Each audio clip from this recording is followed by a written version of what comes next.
Boa noite aos amigos, às amigas. Que Deus nos abençoe a todos.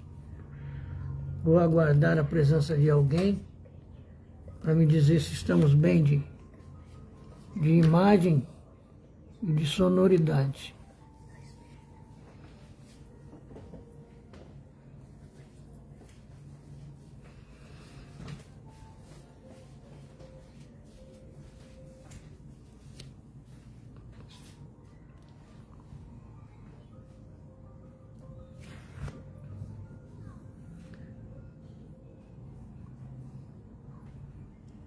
Apareceu aqui. Boa noite, Mauro. Tudo bem? Que bom. Vamos começar o trabalho, então? Que Deus nos abençoe a todos.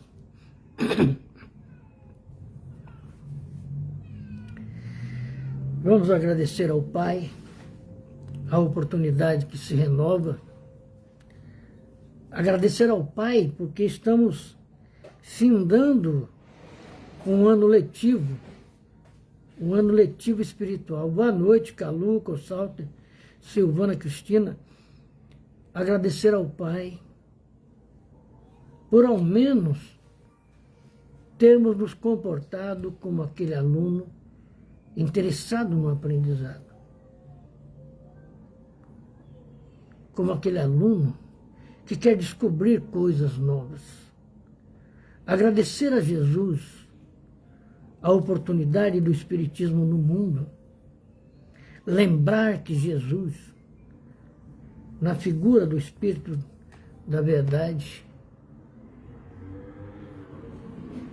organizou, comandou, dirigiu, presidiu todo o processo da codificação do Espiritismo nos seus aspectos espirituais. Agradecer a Kardec, enquanto professor, enquanto estudioso, pedagogo, pois que traduziu para nós uma doutrina que vai servir para a nossa vida pela eternidade afora. Agradecer Leon Denis, o grande continuador. Agradecer Gabriel Delany, Ernesto Bozano e todos os outros continuadores. Abrir o nosso coração em oração para iniciarmos o aprendizado dessa noite. Pai nosso que estás nos céus, santificado seja o teu nome. Venha a nós o teu reino e seja feita a tua vontade, assim na terra como nos céus. O pão nosso de cada dia dai-nos hoje. Perdoa-nos, Pai, as nossas dívidas, em medidas iguais a que perdoarmos as dívidas do próximo. E não nos deixeis cair em tentação, mas livrai-nos de todo mal, porque teu é o reino, o poder e a glória por todos sempre. Assim, Senhor, agradecidos, nós damos por aberto o nosso aprendizado dessa noite. Que assim seja. Que assim seja. Sueli, boa noite. Que todos nós tenhamos um bom estudo, né?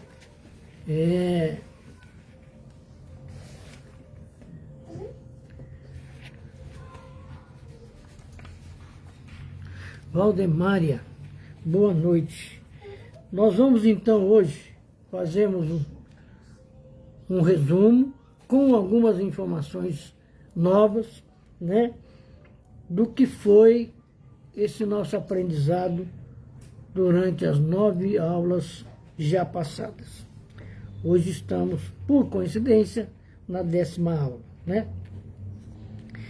Então vejamos bem aqui. Seguindo a nossa leitura e reflexão em torno de O Livro dos Espíritos, nós vamos continuar analisando o perispírito, lá nas questões 93 e 95. Então,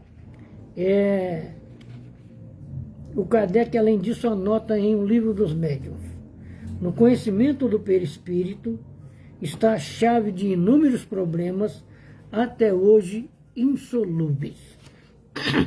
E por que insolúveis? Porque a medicina, por exemplo, ainda não admitiu a questão do elemento espiritual de uma maneira mais plena, mais profunda, e menos ainda a questão do perispírito enquanto elemento de conexão entre o espírito e a matéria, né? E também enquanto fonte de cura e de estabilidade. A medicina já admitiu o passe espírita, porque percebeu que ele transmite ao paciente uma serenidade, uma confiança, e isso é claro. O paciente confiante, Ceissa, boa noite, que Deus te abençoe também. Ao reconhecer isso, a medicina abriu e permite que espíritas passistas estejam nos hospitais em dias determinados, ajudando os pacientes, porque essa serenidade adquirida ajuda, por exemplo, em caso de cirurgia, em caso de recuperação, né? De convalescência. Mas eu quero trazer para vocês hoje, a gente tem ouvido aí ao longo do tempo, nomes como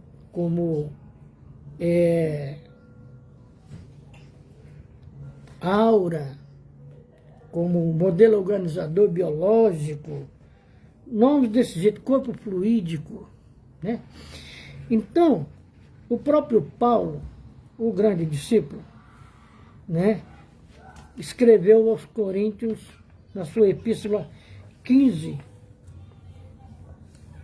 versículo 44, corpo corruptível. Logo depois, na mesma epístola, verso 53, ou alma, na exortação aos companheiros de Tessalônica, epístola 23, sobrevivente à morte, né? E esse corruptível aqui não é de corrupção no sentido dos desmandos que nós vemos hoje, mas no sentido que o perispírito está sujeito a alterações no próprio processo de evolução, né? E então veja bem aqui, nós anotamos, ou melhor, nós achamos anotados isso. André Luiz chamou o perispírito de psicossoma ou corpo espiritual. Aristóteles chamou de corpo sutil ou etéreo. Baraduc chamou de somode. Brett chamou de metasoma. O budismo chama o perispírito de Kamarupa. A Cabala hebraica chama de Ruach. O Kudorte, o Kuord, mediador plástico. O Egito chama de Ka ou Bai.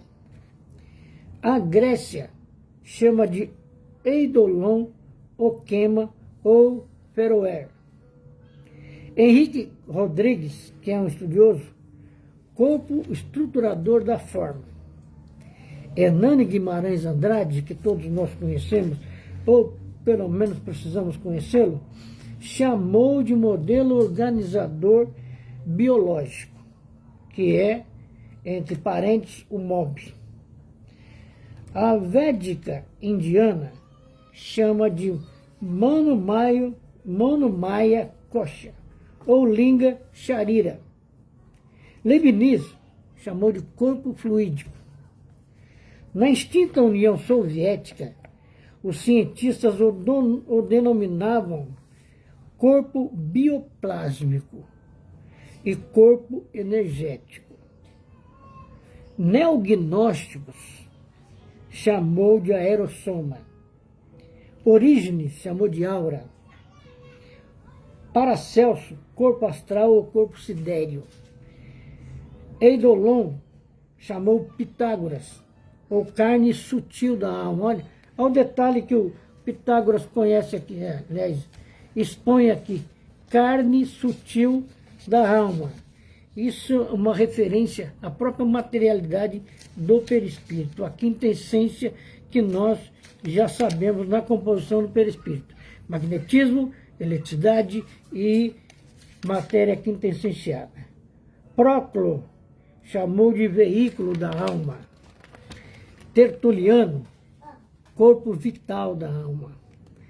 Tradição chinesa chama de Qi.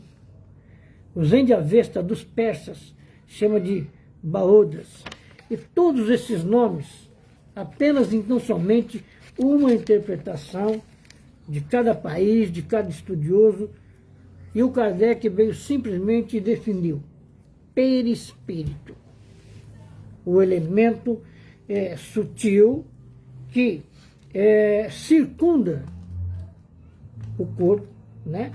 Ele tem alguns estudiosos que dão até o exemplo da laranja, dizendo que entre a casca e a polpa há como se diz, uma matéria branca. Chamam essa matéria, como se diz, fazem uma analogia dessa parte branca com o perispírito. Então o espírito seria a polpa da fruta, o perispírito essa parte branca e o corpo a casca propriamente dita, né? Mas quando nós ouvimos falar de aura e todas essas coisas por aí, nós temos que saber que estamos ouvindo falar de perispírito. Apenas então somente isso. Então, são muitos nomes para uma definição única de um corpo vital que todos nós carregamos, né? Que nós já entendemos ao longo do tempo que nós estamos no aprendizado espírita, que ele é fundamental. Sem ele, sem o perispírito, nós não conseguiríamos viver aqui, né? Tanto que, por exemplo, quando evoluímos a ponto de mudarmos para um planeta melhor do que o nosso, nós vamos até esse planeta e abandonamos o perispírito utilizado até esse momento e construímos outro. Tanto que, para a gente ter uma ideia, deixa eu achar o ponto aqui,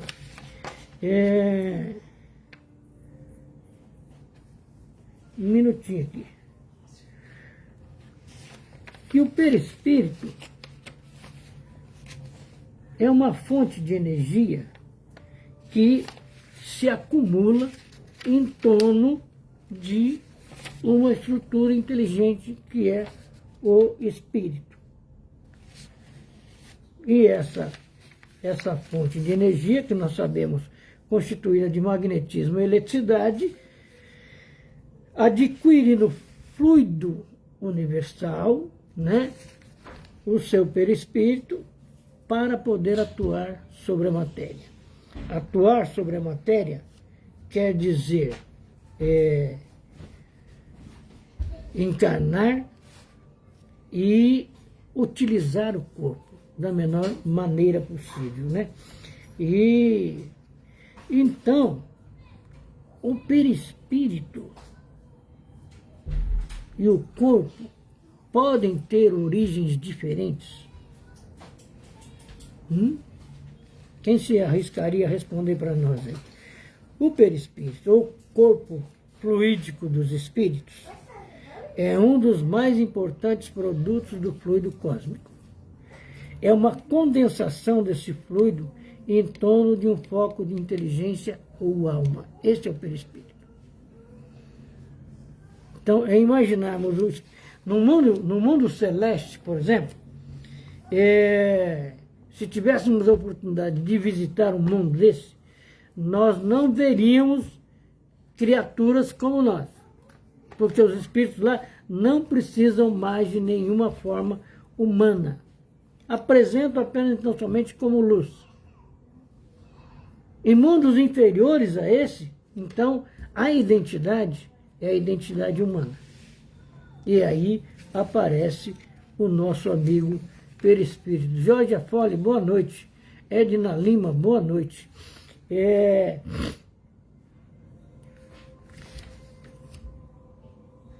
O perispírito é a nossa identidade evolutiva.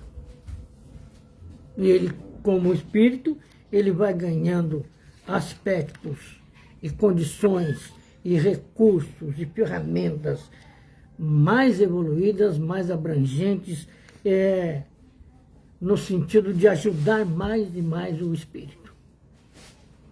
Então, uma das ferramentas do perispírito qual é? Que todos nós conhecemos e que se divide em tantas outras ferramentas. A mediunidade. A mediunidade é uma ferramenta do perispírito, né? Quer dizer, na verdade, do espírito que se transmite ao perispírito, o perispírito faz com que ela atue no organismo físico, né? Entende? Então, enquanto foco como é que se diz aqui? Enquanto condensação fluídica em torno de um foco de inteligência,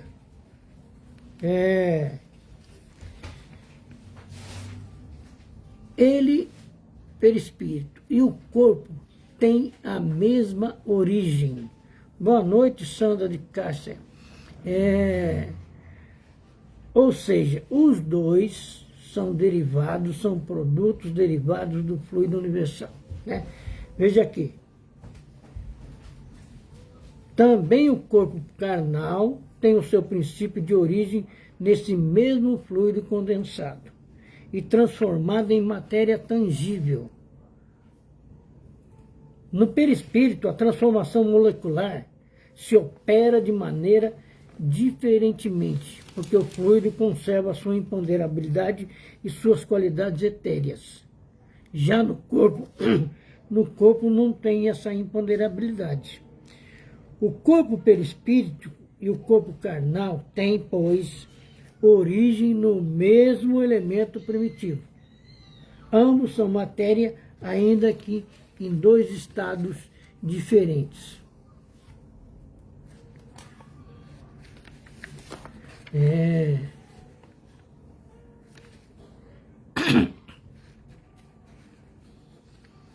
Estamos entendendo bem isso? Então,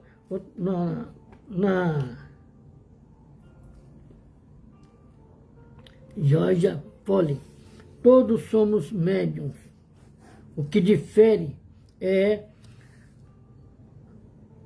a capacidade sensitiva. Então, o Kardec coloca que do zero ao infinito, todos nós temos alguma sensibilidade. E, portanto, na verdade, possibilidades mediúnicas. É nesse sentido que precisamos aprender a educar essa sensibilidade até que ela ganhe condições mediúnicas, né? Nesse sentido, todos nós somos médiuns, né? Então, é claro que tem pessoas que estão extremamente refratárias à presença, à sensibilidade, à percepção de espírito. Tem, claro que tem, né? Mas aquele que percebe um vulto, aquele que percebe, como é que diz, aquele que ouve uma voz, não precisa de identificar essa voz é de fulano, é de Beltrano ou de fulano, não. Ele ouviu a voz. E essa voz não chega a ele pelo recurso auditivo. Ele ouve essa voz dentro da sua mente. Então, é uma voz que não pertence à dimensão material. E, por esse motivo, a criatura já está a caminho da mediunidade, né? É claro que para chegar à condição de Divaldo Franco, que aliás a gente precisa vibrar bastante para ele, né? Porque está hospitalizado. A condição de Chico Xavier, de Ivone do Amaral Pereira, de Zilda Gama e tantos outros médiuns aí de expressão no movimento espírita, desde que o espiritismo chegou no Brasil. Então, a mediunidade é um processo de aquisição. Ninguém vai ser médium da noite para o dia, né? E nem vai apresentar as condições mediúnicas que apresentou Chico Xavier, porque isso é um processo de conquistas no tempo e no espaço, né? Então, vejamos aqui. Sabendo de tudo isso, né, que a cultura humana, além do espiritismo, deram vários nomes ao perispírito, né? Então, aura, como se diz, imediador plástico, eidolão, modelo organizador, tudo isso é o perispírito, né? Então, quando alguém fala de aura, saiba que ele está falando de perispírito. Só deu um nome diferente. Há uns tempos atrás, eu acho que em torno de uns 40 anos, eu comecei a estudar alguma coisa de parapsicologia. O que nós percebemos? Que a parapsicologia está como criança, pisando no pé do pai para aprender a caminhar. Sabe? Pisando sobre os passos do pai para não perder o rumo, né? E porque tudo que tem ali o Espiritismo já ensinou. Irmã Dulce, Georgia, também Madre Teresa de Calcutá, Mahatma Gandhi, né?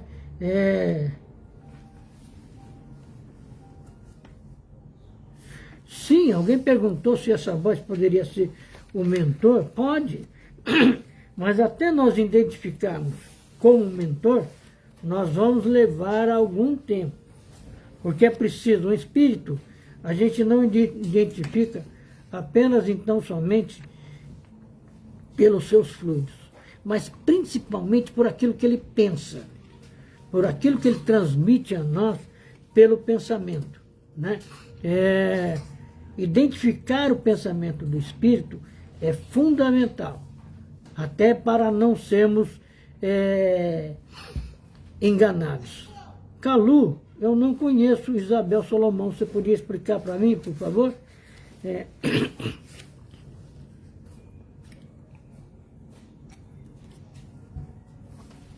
Então vejamos aqui.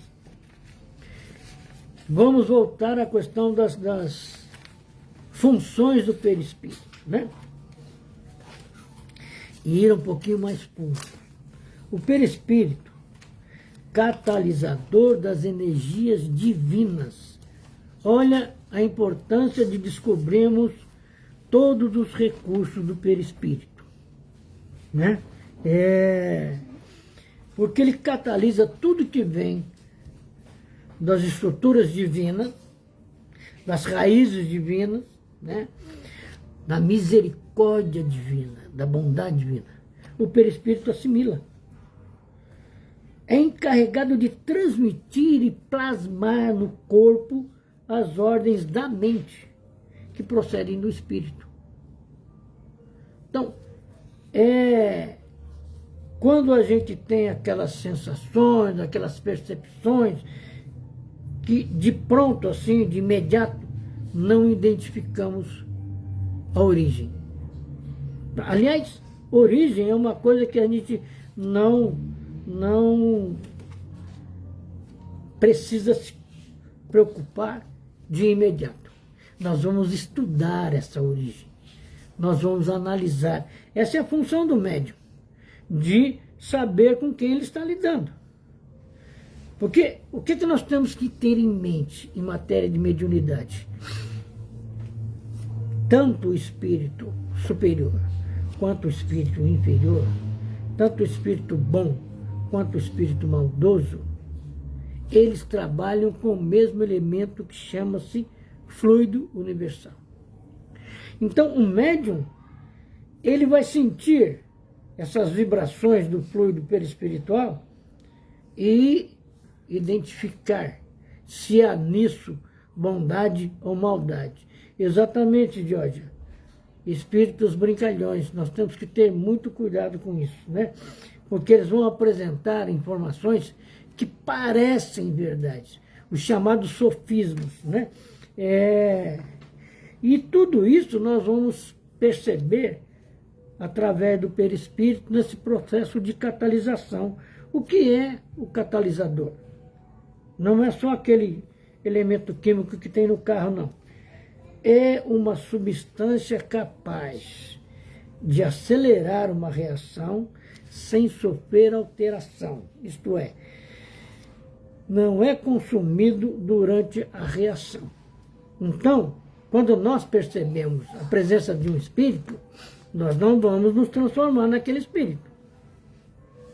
Provavelmente nós não vamos perder totalmente a consciência. Aliás, hoje em dia, essa questão da mediunidade inconsciente já foi, como é que eu digo assim, superada, não está sendo mais utilizada pelos espíritos.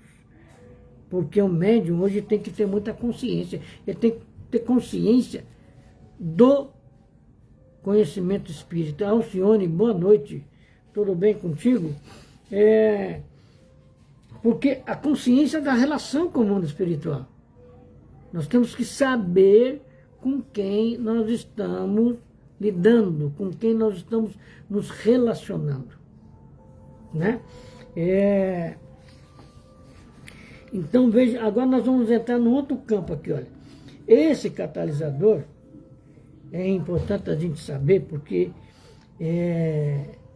nós vamos sentir ações e reações do mundo espiritual, né? Sim, precisamos estudar bastante. Georgia, e é gostoso, estudar é muito bom. Graças às moléculas do perispírito, né, de que eles se formam, que respondem pelas alterações, olha, prestemos atenção nisso aqui, eu vou te responder já já. Responde pelas alterações da aparelhagem fisiopsíquica, no campo das necessidades reparadoras que a lei impõe aos espíritos calcetas, né? Essas moléculas, né, da aparelhagem físico-mental do perispírito, né, que vão permitir que os nossos erros, que as consequências dos nossos erros sejam conduzidas até nós na próxima encarnação. Nós aleijamos alguém, nós matamos alguém, nós criamos uma série de problemas para alguém. Boa noite, Vanessa.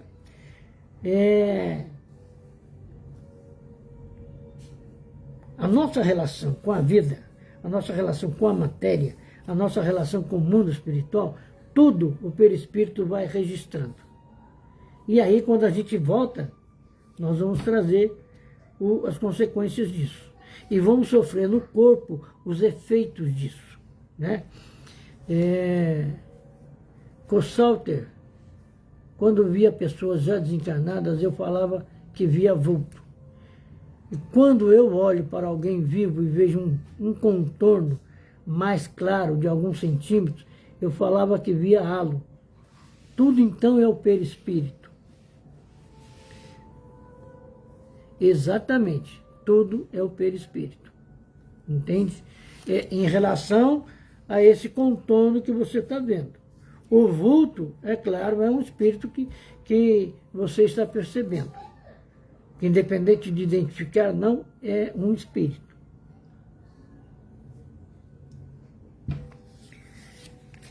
Então veja aqui, ó, o importante disso aqui.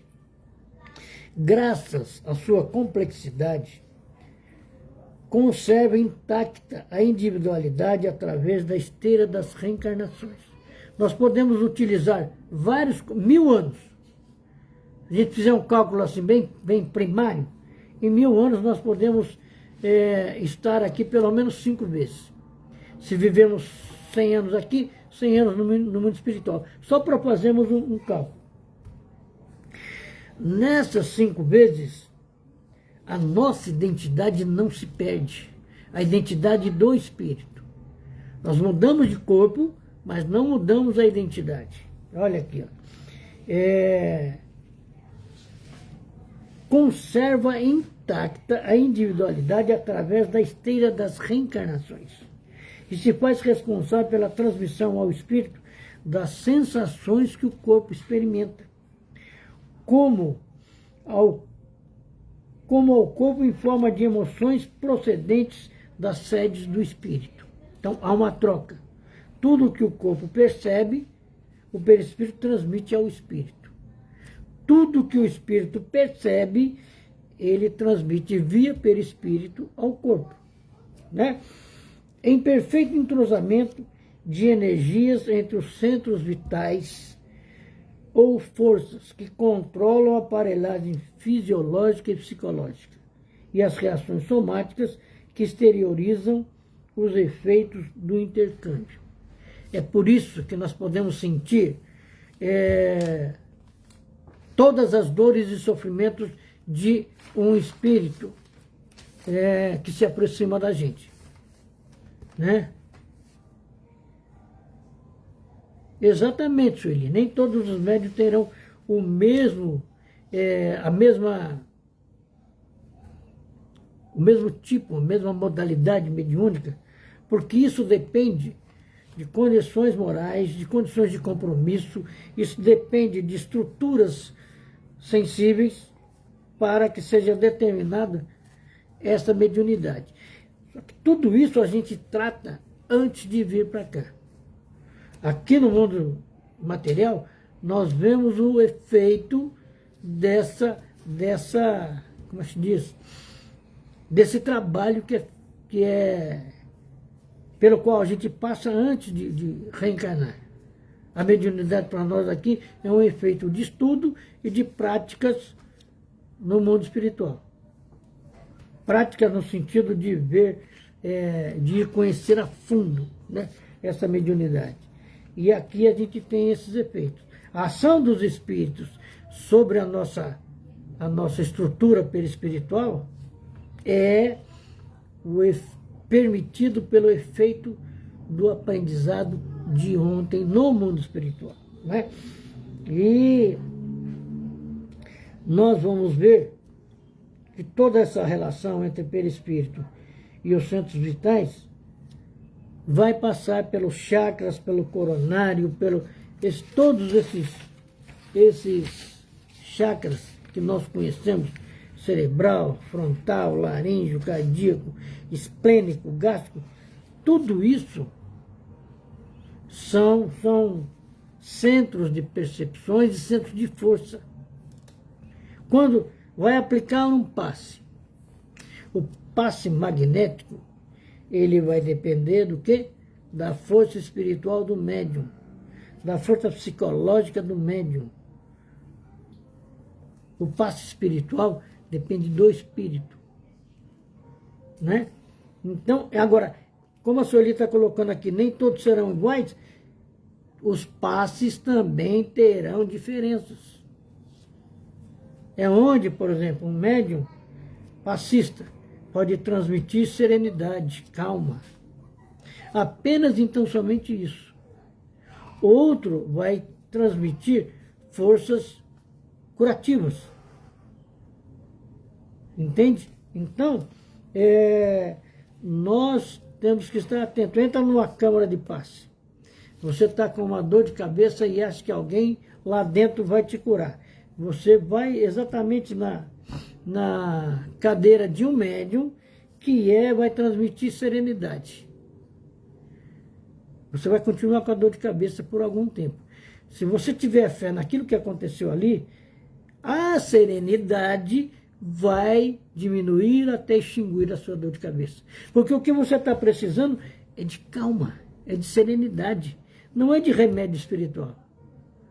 Quando nós entendemos tudo isso, nós vamos lidar com o mundo espiritual de uma maneira mais lógica, sem achar que os espíritos vão curar tudo, vão resolver tudo. Não, nós temos que entender essa nossa relação com o mundo espiritual e que se dá através do perispírito, né? Por que nós temos que entender isso aqui? Porque há diferenças entre o corpo espiritual, o corpo perispiritual e o corpo físico. O corpo perispiritual está agregado, vamos dizer assim, acoplado, conectado ao corpo físico, célula a célula. Tudo que é espiritual, nós sentimos e passamos para o corpo. Por que tem pessoas que vão a um ambiente meio pesado, como se diz, né? Cheio de energias dispersas, que ninguém consegue mudar aquilo? O médium perceptivo, ele vai captar tudo aquilo e vai ficar com dor de cabeça, vai se sentir mal, vai ter náuseas e um monte de coisas, né? Através do perispírito. Agora, ele precisa passar por isso? Não. Ele tem que entrar naquele ambiente? Tem. Por algum motivo ele tem que entrar lá. Ele tem que se cuidar antes. Ele sabe que vai passar aquilo. Nada melhor do que uma preparação anterior, uma oração anterior, feitas com fé e lucidez. E o ambiente não vai interferir. Ele pode até sentir as coisas, mas não vai se deixar abater por aquilo. Isso, e sair do ambiente passando mal. Não precisa. Ele pode sair do ambiente tendo resolvido aquela situação. Porque às vezes tudo aquilo que ele vai sentir está com espíritos necessitados. Então, se ele ficar com medo ou se deixar abater, ele não vai ajudar ninguém. Né? Médiuns que entram em cemitérios e têm medo, ou entram em hospitais e têm medo, na UTI, e tem medo, não pode, não deve. Se tiver medo, não entre, porque ao invés de ajudar, vai atrapalhar, vai criar condições inadequadas, né?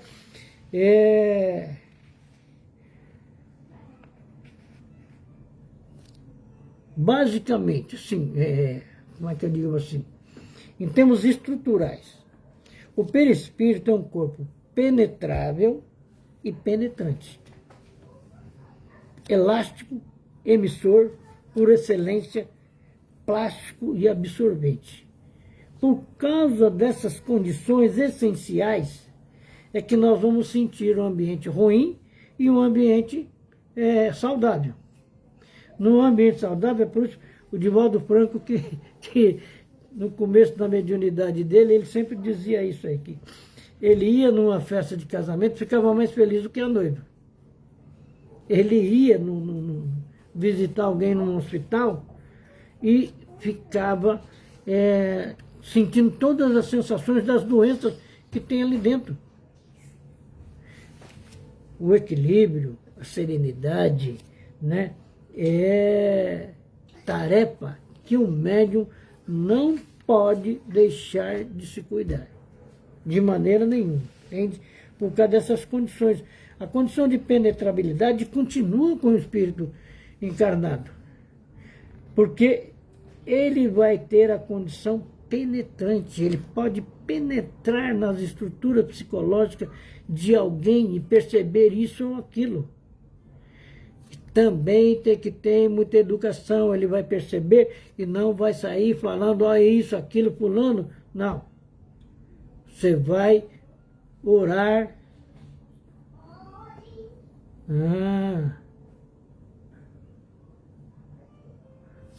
Fundou a Casa do Caminho lá com o Divaldo. Eu vou procurar fazer uma pesquisa sobre ela, viu, Calu? Tá bom? Exatamente, Jorge. O pensamento, ele é o fundamento principal da relação com o mundo espiritual, né? E o médium, nessas condições, sabe, de penetrabilidade, de ser penetrável, de ser penetrante, elástico. Por que elástico? Quando ele percebe, ele está aqui num determinado ponto do ambiente. e tem alguém a alguns metros distante dele que está sentindo alguma coisa, que está desequilibrado ou está eufórico, ele vai perceber independente dessa distância. Essa distância pode ser de 10 metros, 15 metros, depende do que? Dessa elasticidade dele. E ele vai perceber. Então, ao perceber, ele tem que entrar instantaneamente em vibrações, para que essa pessoa diminua essa euforia, se for o caso de euforia, ou de transmitir uma oração, no caso de desequilíbrio. Esse é o papel do médium. Você está indo com o seu carro por uma via, por uma estrada, acontece um acidente, você vê um corpo no chão de alguém que acabou de desencarnar. O que você tem que fazer? Ficar triste, chorar, se desesperar porque alguém desencarnou? Não. Você tem que entrar em estado de vibração por aquele que está deixando o mundo físico nesse momento e numa situação difícil, porque ele sofreu um acidente. Ele tem que ser orientado que o acidente não vai atingi-lo emocionalmente, psicologicamente. O acidente atingiu apenas o seu corpo. Aliás, na live anterior, a minha filha, a Vanessa, disse que alguém perguntou se o mal de Alzheimer atinge o perispírito. Não, não atinge. Pode haver algumas sequelas psicológicas, dependendo de cada um. Porque o mal de Alzheimer é um processo que degenera o cérebro físico, os neurônios, então ele não vai atingir o perispírito. Tá bom? Então, nós sabemos de todas as propriedades do perispírito, que são todas as responsabilidades que nós temos que ter. Porque nós estamos numa relação com o mundo espiritual. O perispírito tem a questão da bicorporeidade. Quantos de nós já sonhamos e estamos vendo nós mesmos no sonho? Com outro corpo, mas nós sabemos que somos nós. E isso está dentro dos recursos que o perispírito tem. Né? Para você que perguntou, que Deus te abençoe. O perispírito tem a capacidade refletora, de refletir. O que o perispírito vai refletir? Aquilo que você está pensando, aquilo que você está sentindo. Então, quando nós percebemos, está num veículo coletivo, no metrô, num ônibus, né? Você percebe que tem alguém que não está bem. Se você não tem condições de ir até a pessoa, você tem que entrar em estado de vibração. Né? Procurando pensamentos e sentimentos que amenizem aquela situação que a pessoa está vivendo. Né? A corporeidade, a densidade, a expansibilidade, a mutabilidade são condições que estão em nós. Nós não vamos utilizar aqui porque nós não sabemos utilizar, mas o Espírito sabe. Então, nós temos que perceber o que o Espírito livre está usando naquele momento, que pode nos ajudar ou não. Odores, sentir os odores que às vezes um espírito carrega. Ele desencarnou porque ele suicidou. Então ele vai carregar consigo os odores pútridos, fétidos, do corpo que ele tirou a vida antes da hora. E nós vamos sentir isso. Agora, devemos entrar em desespero? Não. Nós vamos conversar com a criatura. Nós não temos que revelar a ele, olha, você desencarnou, porque você suicidou, porque você foi contra... Não. caridade moral, meu irmão, o equilíbrio, o amor, as bênçãos de Deus podem te envolver desde que você acalme o seu pensamento, desde que você aceite e compreenda o que aconteceu contigo, independente de ter sido ele ou não.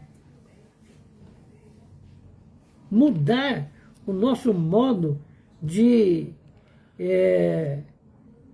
relacionar com os espíritos. Marlene, alma, quando nós estamos encarnados. Espírito, quando estamos desencarnados. No livro dos Espíritos, o Kardec estabelece essa diferença como condição pedagógica, para que possamos entender, né? E não confundir, porque nós falamos, o Adhemar é um espírito, e quando eu desencarnar, ele é espírito, sabe? Mas ele está aqui, como é que ele pode ser espírito? Ele tem um corpo. Não. Então, alma, quando estamos aqui. Espírito, quando nós desencarnamos. Então, a penetrabilidade que nós vimos, a perenidade, ou seja, de ser como é que se diz? De carregarmos essa imortalidade em nós, a plasticidade, a ponderabilidade, a sensibilidade geral. O perispírito, ele sente tudo em toda a sua estrutura. Ele não tem necessidade, como nós, de olharmos, nós até nos enganamos, porque nós achamos que só o olho enxerga, mas na verdade é o pensamento que enxerga. O olho transmite a luz que vem das imagens, né? E a sensibilidade magnética. Você vai conversar com alguém, você aperta a mão de alguém e corre pelo seu braço, pelas suas mãos, uma energia, que conforme a intensidade dessa energia, você sente até um choque. Isso é sensibilidade magnética. E não é por isso que tem que sair correndo ou achar ruim, achar que a pessoa está mediunizada, achar que a pessoa está carregando o espírito ruim. Não, não é nada disso. Isso é da pessoa mesmo, né? O perispírito pode ser tangível, ele carrega uma temperatura, ele é único e ele permite visibilidade, né?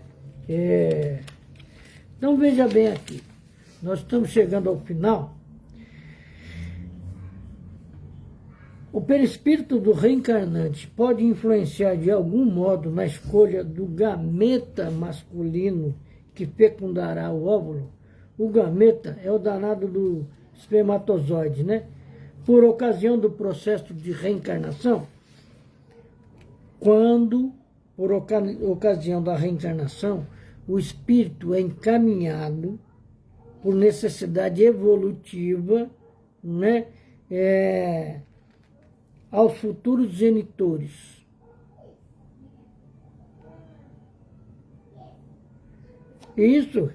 Por isso que o Cristo afirmou isso, né? Quem tem olhos de ver, que vejam, né? Porque nós não temos que olhar apenas com o globo ocular. Temos que olhar com a mente. Nós temos que aprender a ver espírito, não apenas então somente pessoa, né? Voltando aqui, no processo de reencarnação, nós somos encaminhados por necessidade evolutiva aos nossos futuros genitores, aos nossos futuros pais. No momento da fecundação, o gameta masculino vitorioso esteve impulsionado pela energia do perispírito do reencarnante, que naquele espermatozoide encontrou os fatores genéticos que necessitava para a programática a que se deve submeter. Então, uns terão direito a um gameta saudável, a um esperma saudável, totalmente saudável, e outros não. E nós sabemos, por exemplo, que numa relação sexual, há na ejaculação muitos espermatozoides, chega a ser milhões, né? Depois, é todo um processo como é que diz? Para que o homem possa manter outra relação a partir de meia hora. Só que esses espermas que aparecem não têm completude. Ou seja, se engravidar a mulher depois dessa meia hora, esse espermatozoide, esse gameta, pode estar incompleto. E essa incompletude pode trazer problemas ao espírito necessitados de problemas, né? Que vai reencarnar. Equilíbrio da forma ou anomalia, habilidade e destreza ou incapacidade, inteligência, memória, lucidez ou imbecilidade, atraso mental ou oligofrenia serão estabelecidos já pela incidência das conquistas espirituais sobre o embrião em desenvolvimento. É por isso que surgem pessoas por aqui com deficiências, né? E tudo isso é um processo. Essa é a bondade de Deus, que não julga, que não condena. Mas olha, meu filho, você usou de maneira errada. E agora você não tem mais direito a um corpo completo. Então você não consegue plasmar no seu corpo toda a completude necessária. E vai viver aqui com algumas dificuldades, né?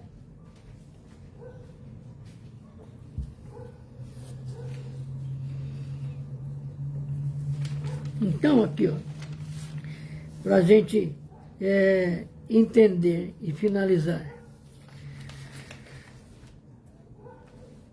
Quando o espírito tem de encarnar num corpo humano em vias de formação, um laço fluídico, né? Que não é mais do que apenas então somente a expansão do seu perispírito, vai ligá-lo ao germe que o atrai por uma força irresistível. Né? Isso é vida. Desde o momento da concepção. Quando o germe chega ao seu pleno desenvolvimento, completa é a união. Nasce então a criatura para a vida exterior.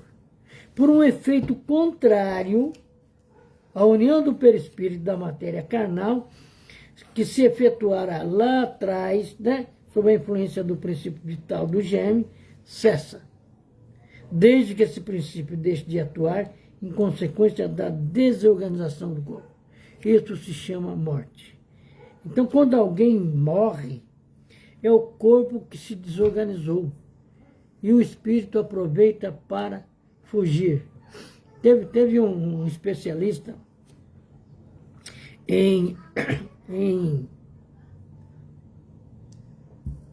como é que se diz? Que analisa o corpo após a morte, eu esqueci o nome agora aqui, e ele foi falar com o Chico Xavier, que ele foi analisar o corpo, ele queria achar o espírito dentro do cérebro. E ele falou para o Chico, eu procurei e não achei. Aí o Chico brincou com ele e falou, olha, quando você abriu a gaiola, o passarinho já tinha fugido. Né? Então, é preciso que a gente entenda a nossa relação com a matéria. Não há nada de extraordinário, de castigo, de punição. Tudo que a gente vive aqui são efeitos de nós mesmos sobre nós mesmos. Nós somos herdeiros daquilo que nós fazemos no tempo e no espaço. Não há castigo ou punição. Né? O que é que você não sabia, Georgia? Então, para a gente finalizar, existe uma relação entre a natureza do perispírito e o grau de adiantamento moral do espírito. A natureza do envoltório fluídico está sempre em relação com o grau de adiantamento moral do espírito. Sempre. Né? Então, nós teremos melhores recursos, mais ferramentas em nosso perispírito, de acordo com a nossa evolução moral. Então, quer uma mediunidade fenomenal para o futuro? Cuide de evoluir moralmente agora.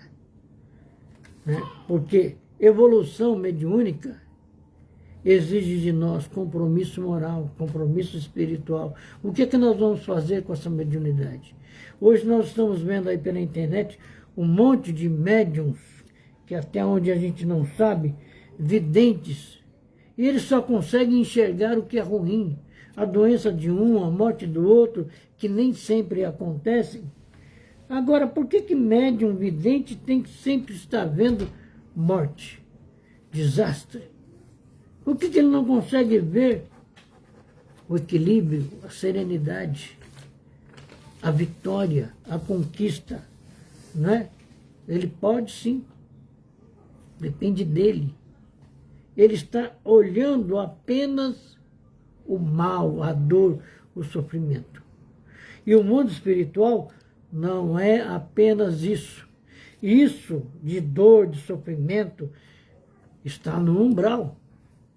Um espírito desencarnou, o Kardec nos mostra que ele pode passar pelo umbral por um período de 8 horas. Agora, permanecer no umbral é condição de cada um. Não é obrigação, vai ficar lá 1 ano, como o André Luiz, 8 anos, não. Olha as condições que ele estava. Se nós não apresentarmos essas condições de desorganização, nós vamos passar rapidinho pelo umbral. E vamos aos melhores ambientes espirituais, né? E isso, o nosso perispírito vai nos permitir. A nossa relação com a vida na matéria, com a vida no mundo espiritual. Tá bom, gente? Um Feliz Natal a todos, que vocês sejam felizes no Natal. A felicidade é uma condição de paz interior, é uma condição de serenidade, é uma condição de confiança, de fé. Né? Nós temos que lembrar que a fé é uma lei da natureza, não é uma questão religiosa. É lei da natureza, o amor é lei da natureza. Não é uma questão de que eu amo porque eu amo incondicionalmente, né? Olha, o Evangelho mostra esse amor incondicional. O amor incondicional é daquele que consegue amar o inimigo. De amar sem querer nada em troca, né? Então, que o Natal signifique o nosso renascimento. Quando nós conseguimos renascer em nós mesmos, sem cesárea, ser um parto normal, então estaremos reencarnando na felicidade.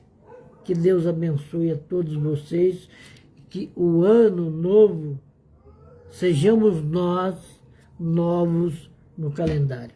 Não apenas um calendário novo, que muda apenas um dígito, vai passar de 24 para 25. E nós? O que é que nós vamos mudar nesse calendário novo? Né? Que Deus nos abençoe e que para o ano nós estejamos melhores do que estamos agora. Que Deus nos abençoe, que vocês sejam felizes, que nós continuemos essa relação. Feliz Ano Novo, Feliz Natal a todos vocês. Nós vamos concluir por aqui. Beijos nos corações e nas almas.